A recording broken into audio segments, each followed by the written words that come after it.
اونجا هم گوشی گذاشتم، بگیریش تو اتاقم زنگ میخوره. اگه سقف غریبه رو برای خودت خونه بدونی بازم خونه نیست. اگرم یکی نشون بده مال توه بازم مال تو که نمیشه.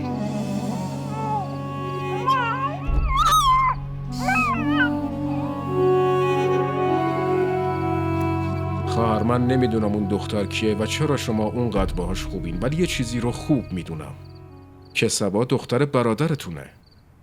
بیشتر از همه هم به صمیمیت شما و شاهرخ نیاز داره. همه اینا درسته کریم، ولی چیزی که تو داری میگی و من متوجه نمیشم. چطوری تو این اوضاع شاهرخ و صبا میتونن عقد کنن؟ صبا هنوز از این ازدواج کاملا مطمئن نیست. چیزی هم که روانشناس گفته بود. خواهر، روانشناس گفت عروسی نکنه، عقدو که نگفت. در ضمن این روزا صبا خیلی نرمال شده. من و نفیسه میخواستیم که صبا و شاهرخ عقد کنن. نه مامان، من نمیتونم عقد کنم. صبا شرایطشو نداره. صبا شرایطشو داره پسرم، خودم تو چشاش دیدم. با دیدن تو اوضاش بهبود پیدا کرده. کریم و نفیسه راست میگن، الان وقت مناسبیه. نمیدونم چه عجله‌ای داری. چرا نمیتونین منتظر بمونین؟ چه ربطی به عجله داره؟ امروز نه فردا که باید این کارو کرد. دیگه چرا طولش بدیم؟ ممکنه با این عقد حال صبا هم بهتر شه. شاهرخ، داری کجا میری؟ دارم یه چیزی ازت میپرسم.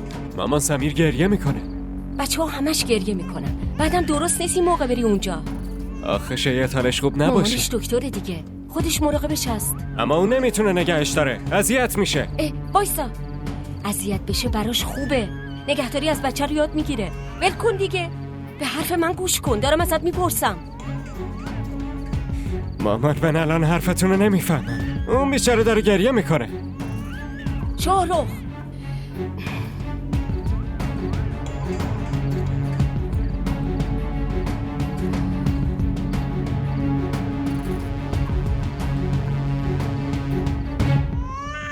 این چه شده؟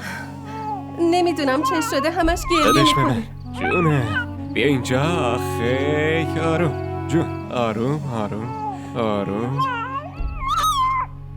زویا این که خیلی تب داره. چرا زودتر بهم نگفتی؟ نمیخواستم شما را الان اذیت که کنم. بیشتر اذیت شدم. آروم آروم، بیا ببریمش بیمارستان.